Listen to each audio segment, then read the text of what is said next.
అందరికీ నమస్కారం. ఇంతసేపు ఇక్కడ వెయిట్ చేసినందుకు థ్యాంక్ యూ ముందుగా ప్రతి ఒక్కళ్ళకి కూడా. ఎస్, మీ అందరికీ తెలుసు, కర్నూలులో పోలీస్ స్టేషన్లో ఒక కేసు రిజిస్టర్ చేయడం జరిగింది.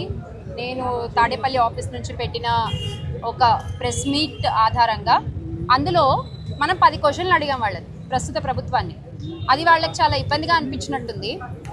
వాళ్ళకి దాని మీద సమాధానాలు లేక కావచ్చు, లేకపోతే వాళ్ళ యొక్క చేసేటువంటి వ్యవహారాలు బయటపడుతున్నాయన్న ఉద్దేశంతో కావచ్చు, మనల్ని భయపెట్టాలనే ఉద్దేశంతో కావచ్చు, ఒక కేసు అయితే నమోదు చేశారు.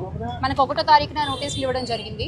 సో అందుకని ఈరోజు కర్నూలుకి రావడం జరిగింది. అలాగే ఇక్కడ వైఎస్ఆర్ కాంగ్రెస్ పార్టీ జిల్లా అధ్యక్షులు శ్రీ ఎస్వి మోహన్ రెడ్డి గారు కూడా ఉన్నారు ఇక్కడే.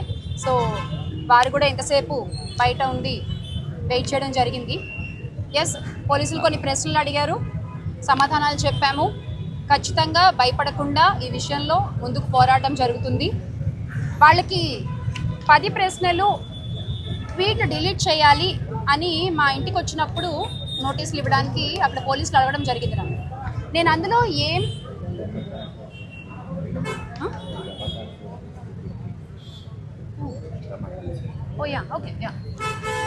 సో వాళ్ళు మా ఇంటికి వచ్చినప్పుడు ఆ ట్వీట్ డిలీట్ చేయాలి అనే ఒక విషయం వాళ్ళు నాకు మెన్షన్ చేయడం జరిగింది.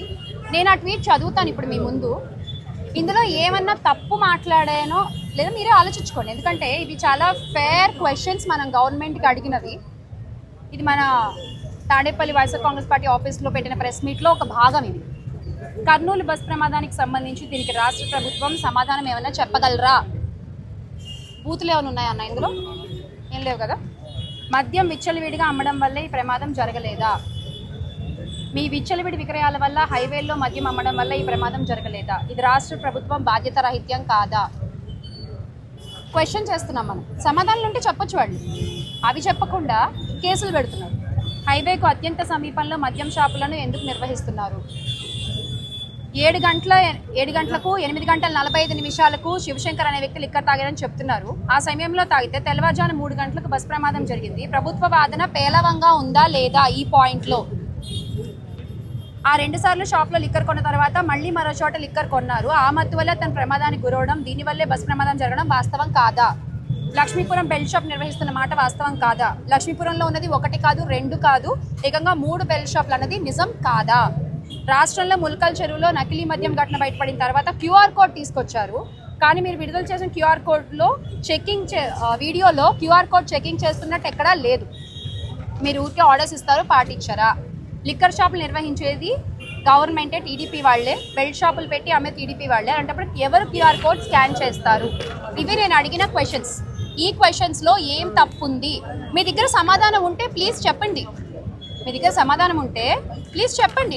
నేను ఒక వైఎస్ఆర్ కాంగ్రెస్ పార్టీ అఫీషియల్ స్పోక్స్ పర్సన్గా, ఒక పబ్లిక్ ఇంట్రెస్ట్తో, ఒక రెస్పాన్సిబిలిటీతో మేము పార్టీ తరపు నుంచి 10 క్వశ్చన్లు మా నాయకులు కావచ్చు, నేను ఆ రోజు పెట్టిన ప్రెస్ మీట్లో కావచ్చు, మిమ్మల్ని అడిగినప్పుడు మీ దగ్గర ఆన్సర్స్ ఉంటే, అన్ని క్వశ్చన్సే కదా, మీరు ఆన్సర్స్ చెప్పండి. వాటికి మీ స్పోక్స్ పర్సన్స్ ద్వారానో లేకపోతే మీ నాయకుల ద్వారానో ఆన్సర్స్ చెప్పించండి. అంతేగాని మీరు కేసులు పెడితే దాన్ని ఎలా అర్థం చేసుకోవాలి?